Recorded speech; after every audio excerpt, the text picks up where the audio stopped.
Pour continuer, donc, nous aurons donc l'intervention de Monsieur Eshkoundi Mamed. Eshkoundi Mamed, qui est donc enseignant-chercheur, économiste à l'Université Mohamed V de Rabat. Il a préparé une thèse de doctorat en France sur gouvernance et dynamique territoriale de développement en Afrique. Il travaille sur les questions en lien avec la gouvernance, migration et développement en Afrique, coopération afro-africaine, politique africaine de nouvelles et anciennes puissances. Parmi ses publications sur les thématiques figurent les pays africains face à la crise sanitaire, inégalité face aux risques sanitaires et malgouvernance mondiale, réformer la mondialisation pour un nouveau départ du continent africain, gestion de crise et gouvernance en Afrique, le Maroc, acteur majeur de la coopération afro-africaine, les Marocains de l'Afrique centrale, une nouvelle destination migratoire des Marocains. Il est également membre de l'AVEX et aujourd'hui, il va donc intervenir sur la thématique « Les pays africains face aux crises systémiques, quel impact sur le processus de développement ?» Merci Mamed, c'est à toi. Merci Gwenaël. Je ne sais pas si vous m'écoutez bien. Est-ce que vous avez accès à mon écran ou pas? Oui, vas-y. D'accord. Donc, merci Gwenaël. Et que dire de plus après toutes ces belles interventions qui nous ont bien instruit sur, c'est-à-dire l'importance d'abord de la transition écologique et aussi de la finance verte pour l'Afrique, mais tout en prenant compte de certaines spécificités africaines, parce que l'Afrique ne peut pas s'inscrire, et c'est ça le cœur de mon propos, l'Afrique ne peut pas s'inscrire dans cette transition écologique s'il se fait au détriment de son développement, de son processus de développement, d'où l'intitulé de mon intervention, c'est-à-dire les pays africains face aux crises systémiques. Donc, ils n'échappent pas à ce monde qui change, à ce monde qui devient chrysogène, et des crises dont nous ne comprenons pas, c'est-à-dire des phénomènes que nous n'arrivons pas à appréhender. C'est ça un peu la chose qui nous échappe en quelque sorte par rapport à notre système de connaissances, par rapport à notre stock d'informations, parce que on ne peut pas puiser dans les informations du passé pour explorer l'avenir ou pour comprendre ce qui se passe. Il faut faire preuve d'imagination. Et donc, la place de la coopération sud-sud. Donc, je commence mon propos par quelques constats. Le premier constat, c'est que la mondialisation comme école de pensée, comme phénomène économique, a cessé d'être dominant. Qu'est-ce que je veux dire par là? C'est-à-dire, nous sommes en train d'assister, en matière de théorie économique, à une crise de la théorie néolibérale. À partir du moment où la théorie néolibérale nous disait, de moins jusqu'aux années 2020, avant l'avènement de la crise relative à la pandémie, il nous parlait de l'état minimaliste. Et nous avons vu pendant la crise de la pandémie, nous avons vu pendant cette crise géopolitique et d'autres crises qui vont survenir, que l'État malgré tout, que nous avons désespérément besoin de l'État. Et donc, ce qui est un peu, ce qui démystifiait certains fondements de la théorie néolibérale. Deuxième élément, c'est que la théorie néolibérale ne parlait de l'individualisme, le primat de l'individualisme, alors que les crises qui sont en train de se produire, la crise climatique, la crise géopolitique, la crise pandémique, nous montrent l'importance du collectif. Sans le collectif, on ne peut pas bâtir le commun. On ne peut pas envisager l'avenir, en quelque sorte. On ne peut pas apprivoiser l'avenir. Et donc, nous avons besoin de collectifs, alors que pour la théorie économique, à partir du moment où nous sommes tous individualistes, si on agrège notre individualisme, on va concourir, on va contribuer au bien-être de tout le monde. Alors que c'est complètement fou et les crises actuelles viennent un peu détromper tous ces postulats en quelque sorte. Donc, il y a une espèce de crise de la mondialisation et quand je parle de la crise de la mondialisation, j'y reviendrai tout à l'heure, je ne dis pas que nous sommes en train d'assister à la fin de la mondialisation, mais il y a une espèce de commencement de la démondialisation, c'est-à-dire l'émergence de nouvelles formes d'interdépendance à partir du moment où les crises actuelles mettent l'accent sur le retour de la souveraineté, sur le retour de l'espace et sur le retour de la frontière. Mais la démondialisation ne veut pas dire reflux de la mondialisation, ne veut pas dire rejet de la mondialisation. La démondialisation, comme je vais le montrer tout à l'heure, veut dire, c'est-à-dire réintroduction de l'ordre politique dans la marche des choses, c'est-à-dire on fait en sorte que l'ordre politique revienne sur la scène pour produire ce commun. Parce que le néolibéralisme a fait en sorte que l'État ne soit plus capable de produire de commun, c'est-à-dire on a essayé de la dessaisir de toutes ces obligations liées à tout ce qui est production de commun. Deuxième élément, c'est que les crises systémiques actuelles nécessitent un changement de paradigme au niveau de la gouvernance. Parce que, je vais le dire tout à l'heure, nous avons pris l'habitude de prendre des décisions dans un monde un peu stable, tranquille. Donc, on était sur des procédures routinisées. À partir du moment où on arrivait à dompter l'avenir, on savait à quoi nous attendre en quelque sorte. Ce n'est pas le cas actuellement. Nous avons vu que la crise de Covid-19 nous a pris au dépourvu, en quelque sorte. C'est-à-dire, nos modes de gouvernance se sont montrés. Il y a beaucoup de pays qui ont essayé de s'adapter. Il y a des territoires qui ont essayé de s'adapter. Mais d'une manière globale, nous avons été pris au dépourvu. C'est-à-dire que nos systèmes de gouvernance routinisés classiques nécessitent un renouvellement. Et donc, de là, la prise de décision et des politiques d'ouverture et de développement devraient être revisitées. Parce que à partir du moment où il y a un retour de l'État, il y a un retour de la souveraineté, comme ça a été mentionné tout à l'heure, et un retour de la proximité. Parce que toutes ces crises, quelle que soit leur nature, c'est-à-dire des crises de portée exogène, rejaillissent négativement sur l'Afrique. Et donc, ils sont ressentis de plein fouet au niveau local. Et donc, le retour de la proximité. C'est le local qui souffre en première instance de l'impact de retentissement de ces crises. Troisième élément, donc, bien évidemment, l'Afrique est impactée par ces crises. Nous voyons, il se fait de voir le nombre de pays africains qui ont recours en ce moment au Fonds monétaire international. Parce qu'on croyait à un moment donné que les pays africains voulaient prendre leur distance, j'ai envie de le dire, pas idéologique, mais leur distance parce qu'ils savaient que quand ils ont recours au Fonds monétaire international, il y a un retour des conditionnalités.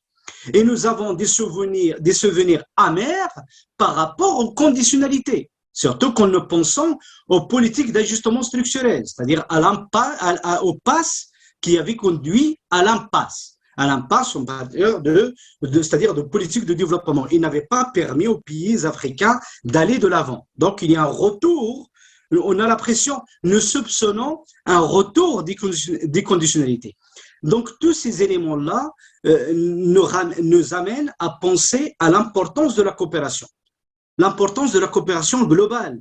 Mais le problème, c'est que, comme je viens de le dire tout à l'heure, il y a une espèce de démondialisation. Il suffit de voir ce qui se passe au forum de Davos, c'est-à-dire la thématique sur laquelle s'est ouvert le forum de Davos, la coopération dans un monde fragmenté. Et donc, ça veut dire que pour les pays africains, la coopération internationale ou la gouvernance mondiale et la stabilité de la gouvernance mondiale fut une espèce de ressource stabilisatrice. Mais ce n'est plus le cas au l'état actuel des choses. C'est-à-dire les pays africains ne peuvent plus, j'exagère, peut-être je force les traits, ne peuvent plus continuer à compter aveuglément sur la stabilisation de la coopération internationale, étant donné l'émergence de nouvelles puissances, étant donné la divergence des normes. Et donc, pour que les puissances puissent se mettre d'accord, peut-être il faut attendre, moi je dis, l'hypothèse sur laquelle je travaille, il faut attendre au moins 20 ans pour que les puissances, c'est-à-dire les anciennes puissances et les nouvelles puissances puissent se mettre d'accord sur les normes et sur les règles de jeu. Faut-il que l'Afrique attende toutes ces années pour qu'il puisse reprendre son processus de développement? Et donc voilà, ça c'est par rapport au constat. Le cheminement de l'exposé rapidement, je sais qu'on est déjà à 17h11. Je parle rapidement des crises qui deviennent systémiques. J'expliquerai pourquoi le professeur Stéphane Callens a montré tout à l'heure d'une manière très pertinente comment peut-on parler des crises systémiques et cette étymologie autour des crises systémiques. En second lieu, je parle des pays africains qui souffrent de cette instabilité de la mondialisation. Parce qu'il faut dire que la dernière stratégie de développement des pays africains repose principalement sur l'insertion des chaînes de valeur et donc repose sur la mondialisation. Et cette mondialisation est de plus en plus instable. Et donc l'instabilité des modèles de développement des pays africains. Et force est de constater que toutes ces crises sont exogènes. Elles ne sont pas produites par les pays africains. C'est des crises liées c'est-à-dire à tout ce qui est aspect sanitaire, étant donné que nous n'avons pas respecté l'environnement. Et ça a été tout à l'heure montré par le professeur Jotti, ce n'est pas les pays africains qui n'ont pas respecté l'environnement. Quand on en tient compte à tout ce qui est pollution, les pays africains polluent moins. Et donc, après, je parlerai de l'impact des crises sanitaires, climatiques et géopolitiques sur l'Afrique. Et ce qui m'intéresse ici, en tant que spécialiste de l'économie du développement, c'est que toutes ces crises viennent parasiter les dynamiques de développement des pays africains. Parce que, je viens de le dire à l'instant, ces dynamiques de développement reposent sur l'insertion dans les chaînes de valeur.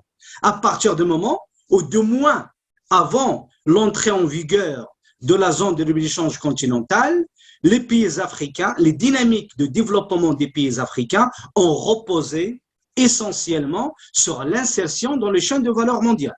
Et nous savons qu'il y a 3 chaînes de valeur mondiales. Il y a la chaîne de valeur européenne, américaine et asiatique. Et après, étant donné qu'il y a une instabilité de la mondialisation, il y a une instabilité au niveau de la coopération internationale. Et peut-être, j'exagère peut-être, je force les traits encore une fois, peut-être il va y avoir un rétrécissement de l'aide publique au développement.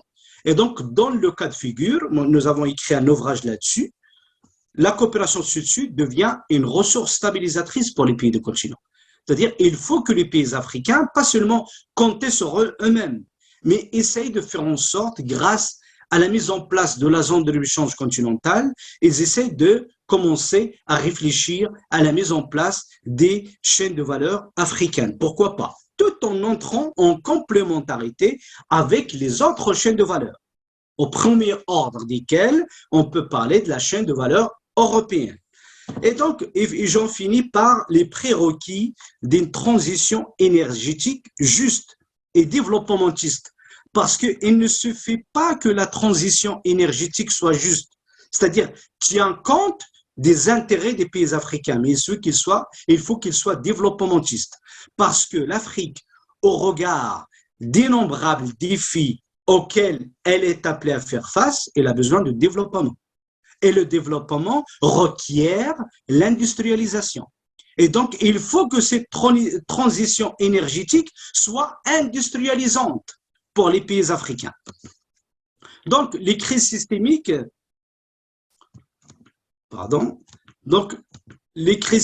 nous avons compris, nous avons d'abord tous les systèmes fluxus simultanément.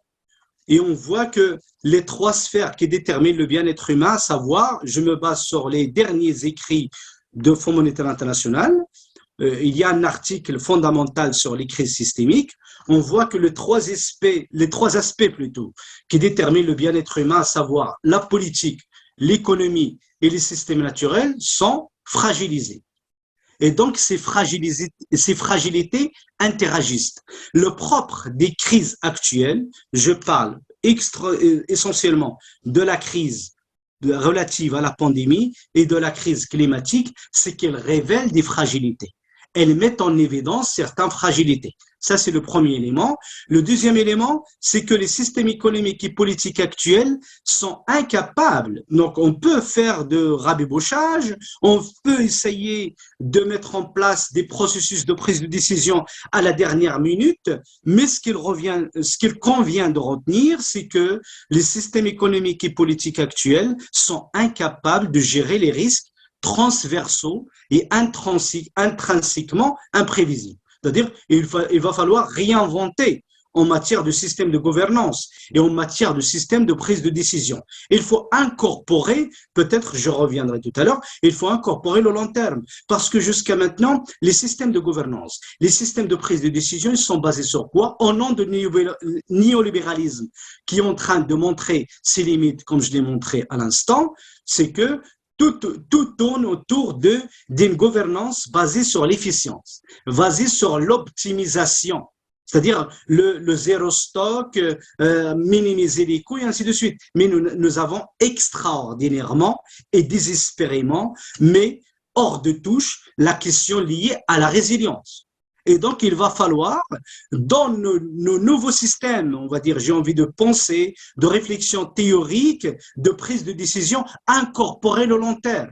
Et donc, incorporer la résilience. Et les économistes, dans l'état actuel des choses, les théories économiques sont incapables d'abord de prédire ce qui va venir, c'est-à-dire de prévoir l'imprévisibilité en quelque sorte, et de nous dire à quoi ces systèmes dont je parle actuellement vont ressembler. Donc là, il y a certaines incapacités cognitives reconnues par toute la communauté des chercheurs en quelque sorte. C'est-à-dire, on ne peut pas se contenter à modéliser et à faire comme si de rien n'était en considérant ces crises actuelles comme étant des crises passagères. Non, il faut faire preuve d'imagination. Nous avons besoin de nouveaux outils en matière de prise de décision, comme nous avons besoin de nouveaux outils en matière d'analyse économique. Nous avons besoin de nouvelles théories en quelque sorte. Parce que, c'est-à-dire la manière dont les décisions étaient prises par le passé, c'était basé sur des règles fondées sur l'expérience, puisant dans les données historiques. Et nous avons vu, la pandémie nous a pris au dépourvu et nous a montré qu'on ne peut pas puiser seulement dans l'histoire, dans les données historiques pour prendre des décisions. Et il faut prendre des décisions à l'aveuglette. Et après, d'autres pays vont essayer par mimétisme de reproduire certaines décisions produites dans tel ou tel contexte, dans tel ou tel pays en quelque sorte. Donc, les crises actuelles, qu'il s'agisse j'espère que je ne vais pas trop vite, qu'il s'agisse de la crise sanitaire ou de la crise climatique, exacerbent les vulnérabilités. Parce que ce sont les populations vulnérables, ce sont les pays vulnérables qui payent à leur tribut à ces crises en quelque sorte. Donc ces crises révèlent aussi des inégalités criantes entre pays, entre le nord et le sud, et des inégalités à l'intérieur du nord et des inégalités à l'intérieur du sud aussi. Donc ces crises aussi mettent en évidence la tension entre le choix de l'efficacité, je viens d'en parler, à court terme et celui de la résilience à long terme. Nous avons besoin de rendre le système socio-économique beaucoup plus résilient, pas seulement efficace. C'est-à-dire, il faut investir dans la résilience. Que faire pour investir dans la résilience? Et aussi, ça a été dit tout à l'heure par le professeur Onomo, c'est que les crises aussi, pendant les périodes de crise, on voit une capacité rapide, c'est-à-dire les gens, les comportements sont propres à évoluer rapidement. Et donc de là, c'est-à-dire on peut penser des transformations sociétales parce que quand on passe un poste de transformation, ça requiert une prise de décision et la prise de décision, ça requiert tout ce qui est appropriation par la majorité. C'est-à-dire il faut qu'on comprenne tous de quoi il s'agit, il faut qu'on comprenne tous les enjeux. Et donc peut-être en comprenant les enjeux, les comportements changent rapidement, surtout en période de crise. Donc, mais entre la crise sanitaire et la crise, c'est-à-dire la crise écologique, il y a une différence, c'est-à-dire par rapport à la nature du risque. Les deux risques diffèrent par la nature et la forme des risques systémiques. Donc, par rapport aux crises sanitaires, on voit que, c'est-à-dire les formes sont imminentes, c'est-à-dire rapidement, on voit de quoi il s'agit, et facilement discernables dans la première, c'est-à-dire la crise sanitaire. Pour les crises écologiques, on sait qu'il y a des risques. C'est-à-dire, si on n'investit pas actuellement dans tout ce qui est adaptation, dans tout ce qui est c'est-à-dire transition énergétique, nous courons des risques énormissimes en quelque sorte. Mais on n'arrive pas, et c'est ça le défi principal des banques, c'est-à-dire arriver à caractériser, il faut caractériser ces risques. Parce que celui qui va accepter de passer des énergies fossiles, je parle d'un comportement d'un investisseur, qui va accepter de passer d'une énergie, de l'investissement d'une énergie fossile à une énergie propre, il faut qu'il arrive à appréhender tous les risques qu'il court, c'est-à-dire peut-être dans 10 ans, il va voir son actif immobilier détruit, il va voir, c'est-à-dire l'arrivée des catastrophes naturelles qui vont détruire, qui vont réduire à néant tous ces investissements. Et jusqu'à maintenant, ça demeure un challenge important pour les banques. Donc, je passe rapidement. Donc, déjà au niveau de la théorie économique, comme le dit Robert Boyer dans ce dernier ouvrage sur c'est-à-dire l'épistémologie économique, il dit, je vais le citer, les économistes ont considérablement enrichi la palette des outils pour déterminer les conditions de stabilité d'une économie de marché, mais n'ont pas pu construire une théorie unifiante faisant consensus qu'il suffirait d'étendre à de nouvelles questions. Qu'est-ce qu'il veut dire par là? C'est que les économistes, ils ont essayé un petit peu de faire en sorte qu'on puisse un peu les qualifier de scientifiques à partir du moment où ils adoptent un corpus théorique rationnel. Mais le problème, c'est que les économistes, ils ont beaucoup emprunté à la physique, mais leur analyse est restée valable par rapport à une économie de marché. Pour eux, tout est question d'équilibre. C'est-à-dire, cette économie de marché se caractérise par un équilibre général, un écart par rapport à cet équilibre. Et donc, pour les économistes, les théoriciens de l'économie de marché, toutes les questions d'ajustement par rapport à l'équilibre. C'est-à-dire, il n'y a pas une analyse systémique, il n'y a pas une analyse globale qui tient compte de l'impact de cet effondrement dont nous parlons, des risques de cet effondrement dont nous parlons, et de l'impact aussi des nouvelles dimensions, de l'avènement, par exemple, de cette dimension sanitaire. Quand le Covid-19 arrive, nous avons vu que lors de la congélation, nous avons dû, comme le dit Robert Boyer, nous avons dû congeler nos économies, c'est-à-dire mettre en place ce qu'un autre auteur appelle le jeûne économique, c'est-à-dire faire en sorte qu'on arrête tout pour sauver des vies humaines. Et donc la temporalité économique, qui est un peu l'alpha et l'oméga de l'analyse néolibérale, ne fut plus à l'ordre du jour, n'était plus considéré comme une priorité pour pouvoir contenir les effets de Covid-19 ou pour pouvoir arrêter la propagation de Covid-19.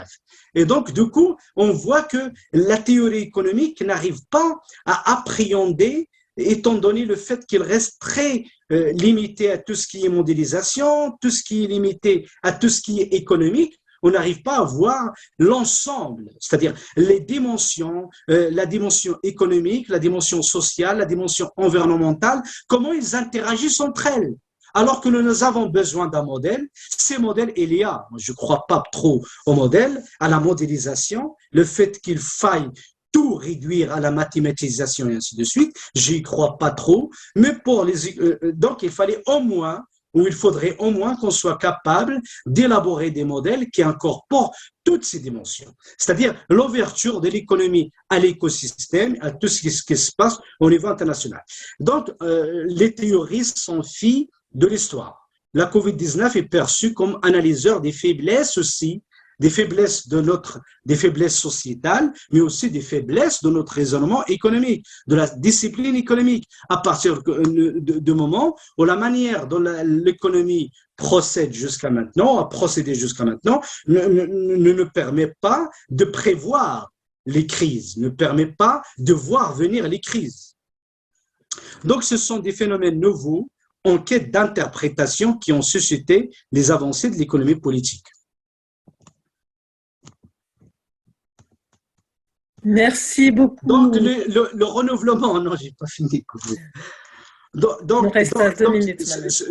qui impose le renouvellement de la pensée économique. Je passe rapidement parce que Gwenaëlle s'impatiente.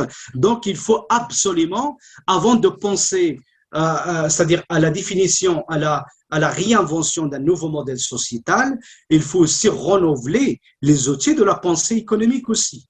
donc je passe rapidement. Donc, les problématiques des crises systémiques, comme je viens de montrer, et processus de développement des pays africains. C'est ce qui nous intéresse le plus, parce que ces crises sont systémiques et ils viennent parasiter le processus de développement. Ces crises sont systémiques et pour les pays africains, elles ont un impact urgentiste. Et donc, elles ont un impact lié au court terme. Et donc, le court terme parasite le long terme. Et l'Afrique a besoin d'investir dans le long terme.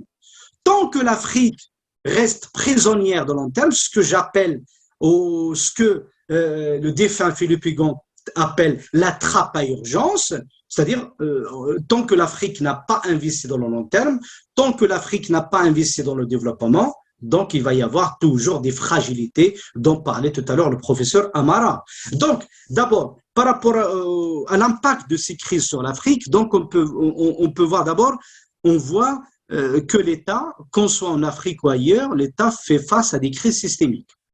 Donc, nous avons vu dans les pays développés, quand même, l'État, quand il fait face à des crises systémiques, elle met en sourdine, j'ai envie de dire, tout ce qui est discipline budgétaire. Donc, on peut se rappeler, bien évidemment, d'une manière fameuse, le quoi qu'il en coûte. Donc, pour les pays développés, on a activé la machine de quoi qu'il en coûte. Mais pour les pays africains, on ne pouvait pas le faire. Les pays africains, ils ont essayé de gérer la crise comme ils pouvaient.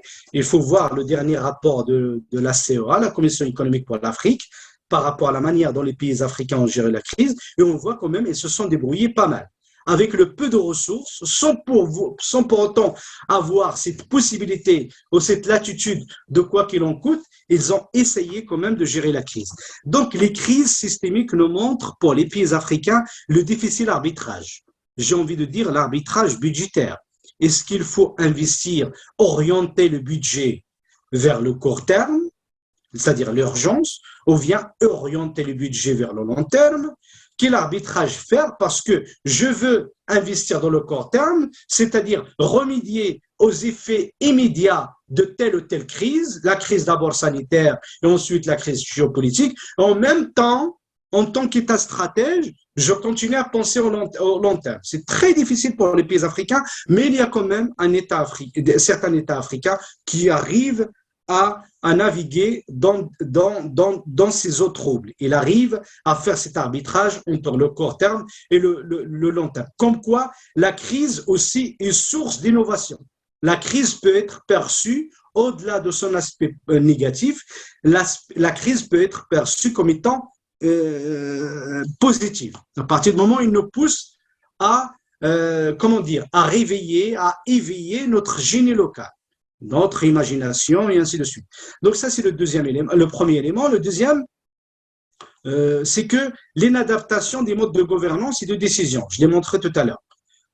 Face aux crises actuelles, les modes de gouvernance que nous avons, que ce soit en Afrique ou dans les pays développés, s'avèrent inadaptés. Donc, il faut faire preuve d'imagination pour développer de nouveaux mécanismes de gouvernance et de nouveaux mécanismes de prise de décision basés sur l'analyse que l'on appelle l'analyse d'horizon, la constitution des scénarios impossibles. Parce que l'imprévisibilité devient imminente.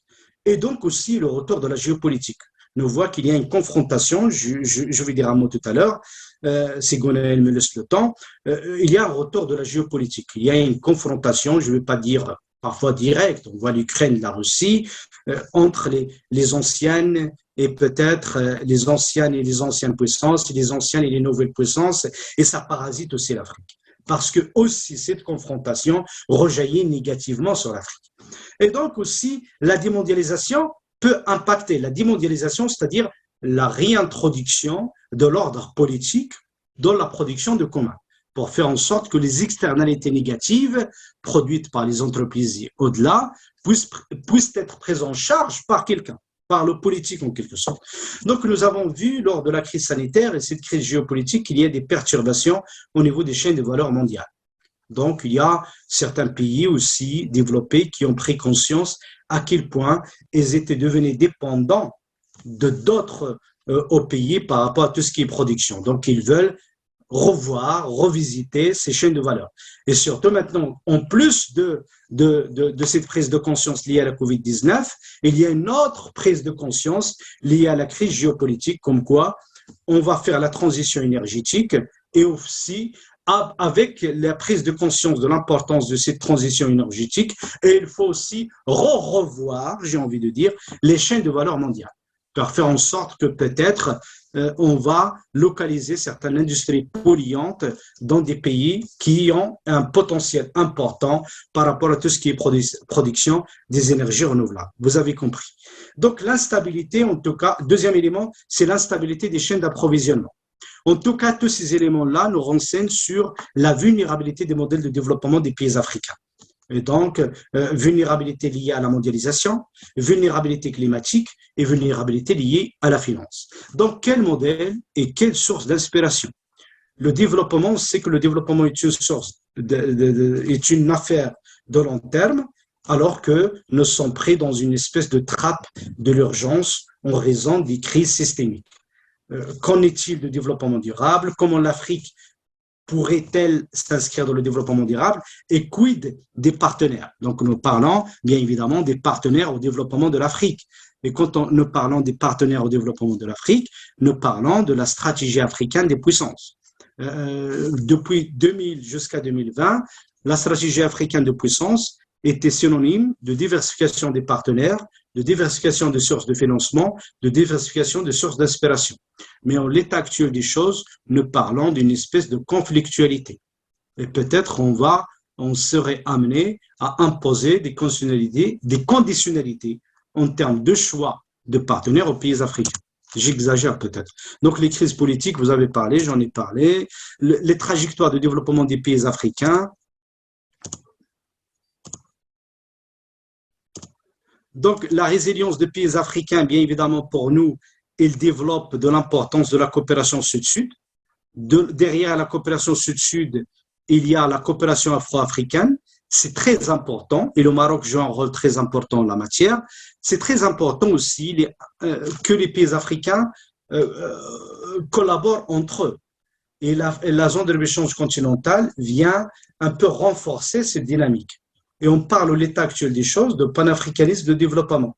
C'est-à-dire appuyer les pays africains pour qu'il n'y ait pas toujours ces problèmes d'exportation de terrorisme dont on parlait, ces problèmes d'immigration clandestine, appuyer des dynamiques de développement africaines basées sur le renforcement de la coopération entre pays africains, et l'objectif étant la création ou de faire générer des chaînes de valeur. Et ici, nous avons en termes de gouvernance, nous avons le rôle bien évidemment de l'Union africaine, et la réforme de l'Union africaine est une bonne chose, c'est une bonne nouvelle.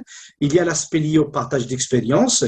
Le partage d'expérience, c'est-à-dire chaque fois qu'un pays africain accumule une expérience, qu'il soit capable de la partager avec d'autres pays africains.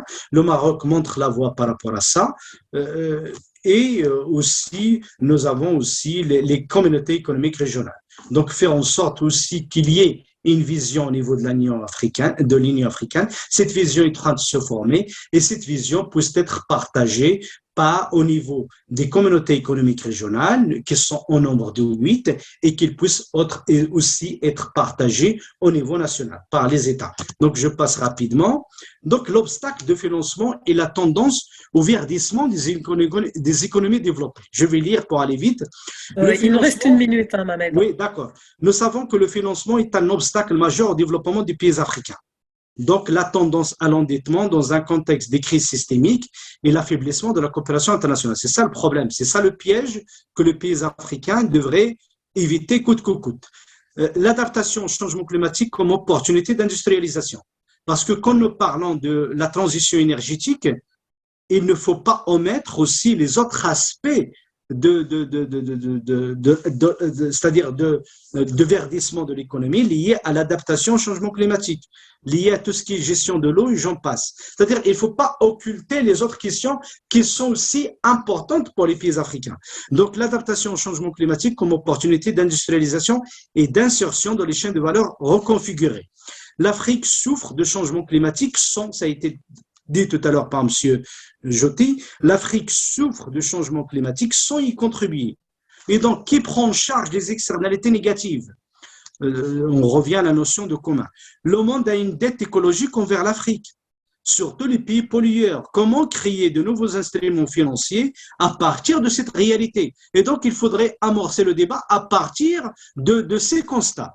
L'Afrique peut perdre, et ça c'est aussi fondamental quand nous parlons de la finance verte, parce que l'Afrique peut perdre des actifs financiers dont la valeur est significativement impactée par les risques climatiques, physiques ou de transition. Ces actifs, on les qualifie d'échoués, au stranded assets, c'est-à-dire les réserves de charbon, par exemple, ou de pétrole qui ne seront jamais exploitées parce qu'on aura décidé de passer directement à la transition énergétique. Donc, il faudrait penser à des mécanismes de compensation. Donc, la finance traditionnelle dirige l'épargne vers les projets les plus rentables. Nous savons que l'Afrique ne capte que 3% des flux de la finance classique. Et donc, il y a une espèce de culture de risque payé, solvabilité. On considère, jusqu'à maintenant, nous avons considéré l'Afrique comme n'étant pas solvable, en quelque sorte. Il y a les approches de la finance verte. Nous avons la finalité, l'approche basée sur la finalité, et l'approche basée sur la réduction des risques liés c'est-à-dire au réchauffement, lié à tout ce qui est, qu'est-ce que j'ai mis, des risques liés à tout ce qui est risques écologiques. Après, le deuxième élément, nous avons des risques d'une nouvelle division internationale de travail. Et ça, c'est ce que nous craignons. L'émergence d'une nouvelle division internationale de travail où l'Afrique deviendrait exportatrice des énergies propres. Surtout pas ça.